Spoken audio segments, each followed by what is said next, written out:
Hello everyone, my name is Antonio García Gómez from the Universidad de Alcalá, and what I will be presenting today is the first part of Module 9, that is Lesson 1 on Logos, and more precisely the title is Enacting Persuasion in Televised Business Discourse.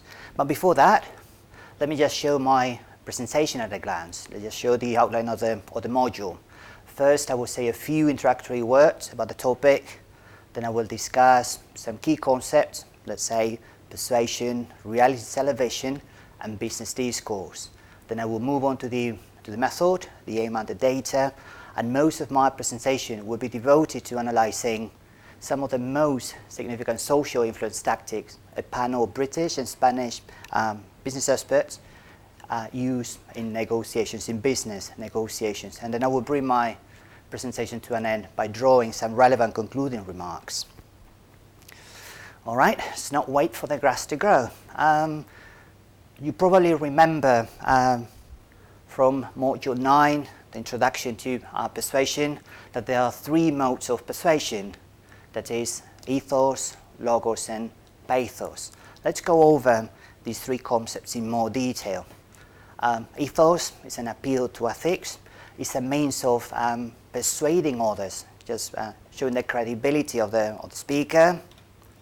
Logos, the verbal arguments we make, so it's an appeal to logic. It's a way of persuading an audience by reason. And the last one, pathos, that's an appeal to emotion. That is, it's a way of convincing others just by creating an emotional response. Even though the three of them are interrelated, they're usually present. For the sake of time, I will focus my attention on the second one, on the appeal to logic, and I will be using examples from reality television. And I will be drawing on the British and the Spanish versions of the program Dragon's Den, and my interest will focus then on the negotiations after the speeches are delivered. All right, let's go for the key concepts: persuasion, reality television, and business discourse.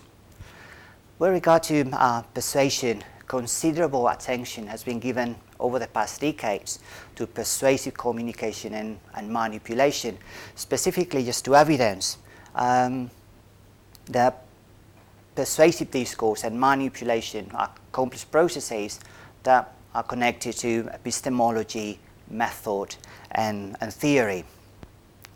Contemporary approaches, besides, have started to realize that any form of communication is persuasive insofar as it is an attempt to influence people's behavior and thinking. In this module, I take the prevailing persuasive feature of language use in order to bring forth the interactive nature of persuasion, that is, in order to conceptualize persuasion as an analytical tool. And that can give an account of the way persuasive communication influences behavior and thinking, determines social relations, and constructs social identities. With regard to reality television and business discourse, research suggests that reality television programs as broadcast talk may be an institutionally located conversational practice that is worth of analysis and that is usually articulated to an overhearing audience. And this time following Thorsen, 2001, I do understand this type of discourse, business discourse in reality television as a form of, and I quote, play with the pragmatic expectations of conversational practice, end of quote. And while Dragon's Den does not represent a window into the world of the British and the Spanish cultures, we may say that the differences are deliberate directional decisions designed to appeal to the audience. Let's move on then and have a look at the method, the aim, and the data I've used. As for the aims of the study, in understanding persuasion as an analytical tool,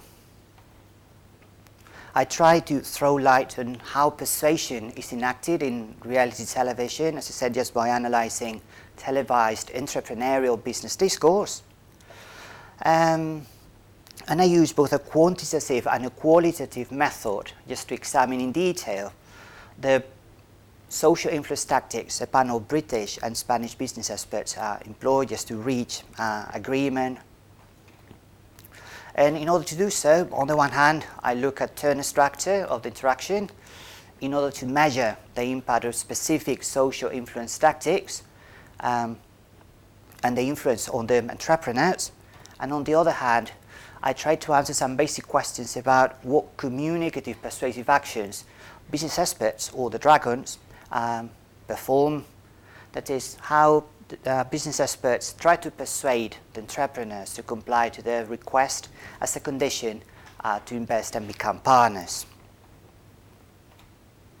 As for the data, the research group, the Proper family, have compiled 20 televised entrepreneurial pitches and the subsequent negotiations. They were all transcribed. And as I said, my focus would be on the negotiations. In order to obtain a homogeneous sample, we follow two basic criteria. First, gender. So as you can see, we call 10 televised speeches given just performed by 5 men, 5 women. In both cases, both the British and the Spanish version of the program. And the second variable is that they all have a similar business proposal. In the end, having a look at the negotiations, I compiled 1,687 elicitations and I tried to establish the pragmatic meaning. As for the Spanish data, slightly higher, 1,934 elicitations. Once again, I tried to analyze the pragmatic meaning of all these elicitations employed. Bearing in mind that my main focus was just to cast light on how business persuasive practices are enacted for an audience on reality television by looking at the particular turn structures. So having a look at the data, it was pretty easy to see that elicitations had a very important role, and 4 different types were addressed. The first group, elicit agree, that we just use just to push the entrepreneur just to reach an agreement. Elicit clarify, they were mainly used just to clarify possible misunderstandings. Elicit commit, there was an invitation to some sort of commitment. And elicit inform, which is used just to gather more detail in order to make a final decision. Out of the 4 different groups, as you can see, as for the statistical analysis, the most significant one was the use of elicit agree. So in order to narrow the scope of my research, I focused my attention on the use of this type of elicitations, elicit agree. That will take me to the analysis and how we just make verbal arguments, how we just play with others just by using different social influence tactics. In short, before I start, that's going to be what I will explain. I will focus my attention on the use of elicit agree, how they're used, and just to establish the persuasive effect behind by analyzing televised entrepreneurial business discourse. I will first have a look at the turn structure of the interaction, and then I will have a look at this turn structure and try to connect it to the strategies, the persuasive strategies for gaining compliance. I will do this in turn, but let's start with the turn structure. If we have a look at this example, then we see, if we just have a look at the turn-taking system, then it's pretty easy to see that there's a consistent structural pattern. And more precisely, the conversation unfolds as a set of 3-part exchanges. Let's have a look at this. So the first step is always the presence of an elicit agree, always initiated by the business expert. So we get this particular first part, and it's creating an expectation of a response. That has something to do with the structure of the interaction, but the important thing here is that behind this, the use of elicit agree, there's also a persuasive effect. So they use just to get information from the entrepreneur, just to scrutinize arguments, but there's also an interpersonal dimension present as we're trying to create a positive in-group membership, and we're trying to build rapport. after the elicitation, then behind the elicitation, then we can see that they fulfill two main social influence tactics. That is the foot in the door tactic and the door in the face tactic. I will go back to these two tactics in a minute. So as I was saying, after the elicitation, we call expectation of a response. That is, we call the second part. That can either be a responding act or a challenging act. As for the statistical analysis, we may say that there's no statistically significant gender-based preference, but we may point out that British entrepreneurs tend to challenge elicitations much more than Spanish entrepreneurs do. And the important element here is just the presence of a follow-up move, always produced by the business expert, present in more than 60% of all the different examples I've analyzed, just to see that they do fulfill two persuasive communicational strategies. One called engagement, that appeals to pathos, and it tries to show the dragon's involvement in the entrepreneur's project. And the second strategy, that's what we call provocation, that's commonly used in business discourse just to push others to reconsider the business proposal. This time, and in this context, appeals to ethos, and it focuses on challenging the entrepreneur's personal and the professional self-image. So once we have a brief, quick look at the turn structure, let's try to establish a connection between this turn structure and the persuasive strategies that are used for gaining compliance. As I was saying, my main intention was just to analyze the use of illicit agree. So having a look at the Spanish and the British data, then we can see that behind this illicit agree, we identify a foot in the door tactic, persuasive strategy. Initially, it's just used to establish common ground and to promote social mutuality, you and I as business experts and business partners. Having a look at the example this time, I will read it. ¿Cuándo ganáis dinero? ¿Cuando vendéis con vuestra marca o para terceros? Ganamos siempre, pero ¿dónde ganáis más? Sinceramente, ganamos más en los proyectos profesionales. ¿Estarías dispuesto a ceder un 15% en vez de un 10% de tu negocio a cambio de mi ayuda y compromiso? Sí, claro. Muy bien hecho, cuenta con mi ayuda. ¿Te parece bien si doblo la inversión que solicitas al mismo tipo de interés? Eso sería magnífico, perfecto. Vamos juntos a por ello. ¿Te parecerá bien también si triplico la inversión y me cedes el 30% y no el 15% para que podamos trabajar juntos y ser socios? Sí, bueno, creo en mi negocio. Entonces, trato hecho. Se levantan y da la mano para cerrar el acuerdo. So if we have a look, we may see how this foot in the door tactic works. So first, the dragon gets the entrepreneur to agree to a small request. So first we get this illicit agree, presented this double amount of money and a higher percentage, 15 instead of 10. We call a responding act, just to acknowledge the elicitation. And as I said, we call the presence of a follow-up move, just to show the dragon's engagement, just to upgrade the agreement. Once we go the small request, then the dragon makes explicit his real intentions. He's going to ask for something bigger. So this time, it's not a double amount of money. It's going to triple the amount of money in exchange for much higher interest rates. So we go from 15 to 13. Once again, that's followed by a responding act. And the dragon produces a follow-up move, just once again to show appreciation, just to show his engagement in taking responsibility about the business that's just been presented. So the question is, does the foot in the door tactic rely exclusively on the consistency principle? Just remember very briefly that for the strategy to be effective, for the foot in the door tactic to be effective, the second request should be consistent with the previous request. However, we may see that apart from the consistency principle, there's something going on dealing with the presence of the follow-up move. as these follow-up moves appeal to the entrepreneur's pathos. And we just try to underline the dragon's engagement in taking responsibility for the entrepreneur's business. The success of this, the effectiveness of this tactic seems to be connected to the presence or the absence and the function of the follow-up move. Let me just show you a different example. Y con esos 75.000 euros, ¿qué harías? En un primer momento invertiríamos en la infraestructura. ¿Nada más? Bueno, claro, también tendríamos que hacer un estudio más sistemático del mercado. No estoy convencida de lo que me propones porque no te veo seguro. Eso implica que alguien vaya contigo, o sea, 50% y no el 51 o 49. ¿Te parece? Sí, en principio sí.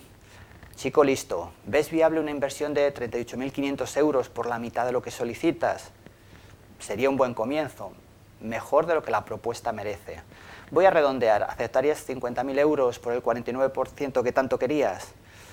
Pues sí, creo que me tengo que tirar al barro. Un negocio necesita a alguien con decisión.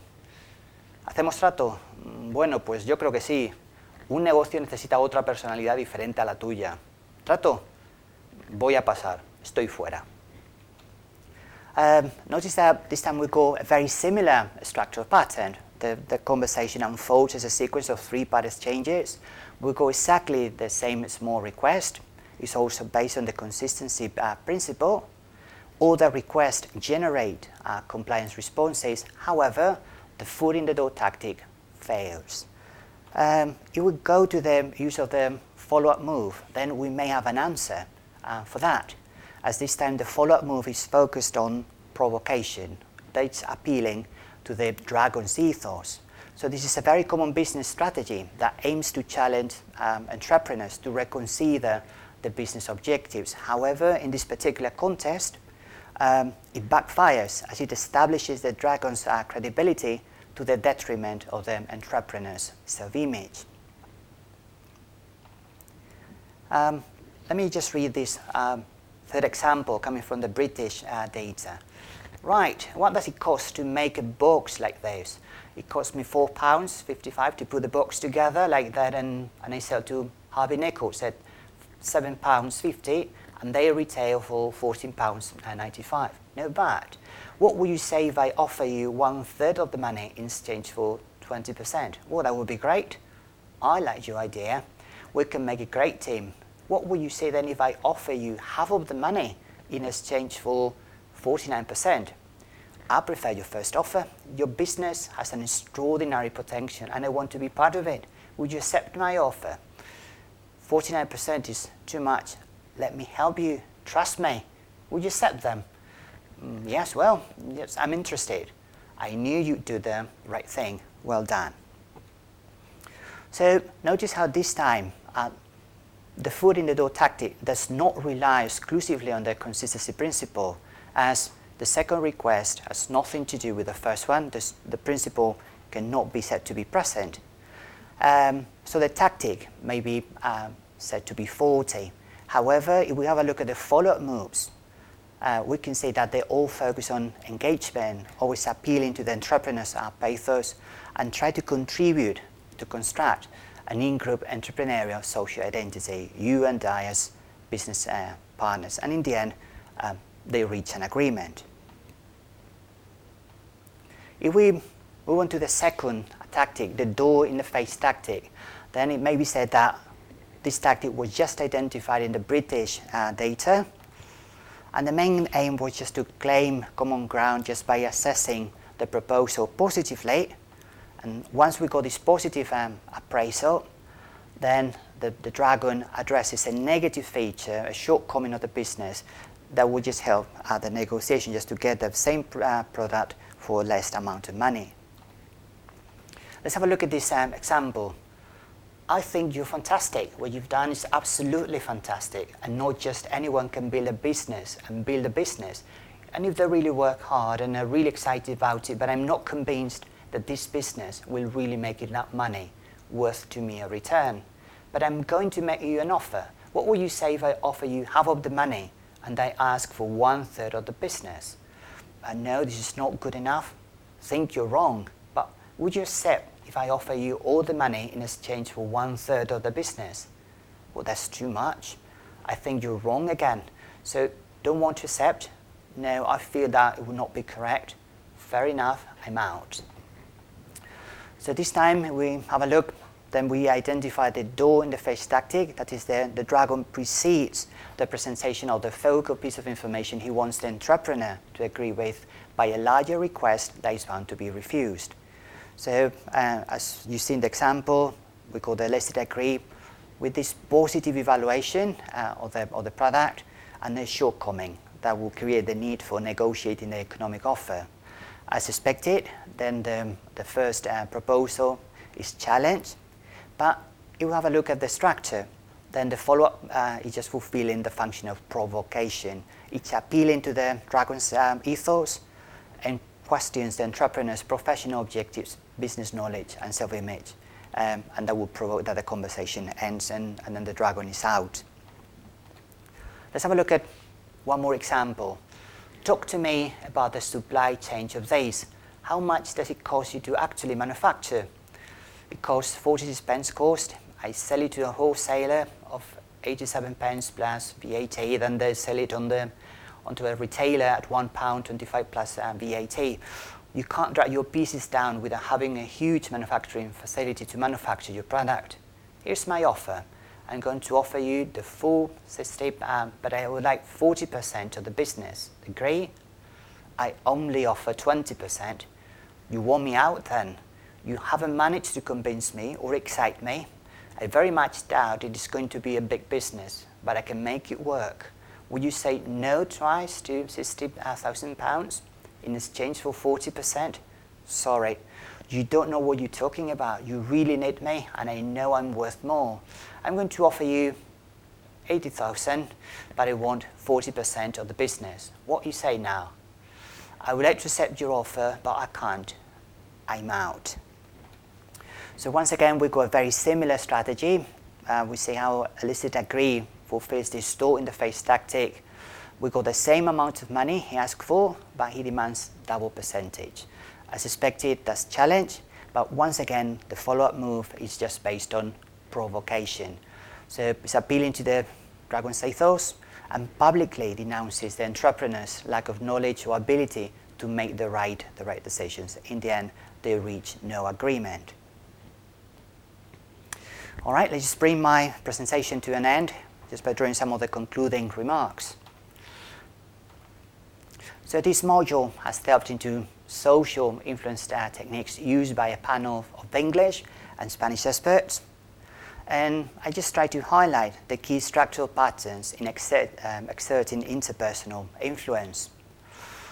We may just say that apparently there's a preference for specific tactics for gaining compliance in both cultures. In the Spanish data, there's a preference for the foot in the door tactic. That's usually quite effective. And as for the British data, we identify both different tactics. The door in the face tactic, usually leading to a failure, and the foot in the door tactic, that is also very positive in the result. However, the most important thing I've tried to argue here today is that the effectiveness of social influence tactics depend on the presence and the pragmatic motivation of the follow-up move, either based on the engagement or the provocation communicational strategy.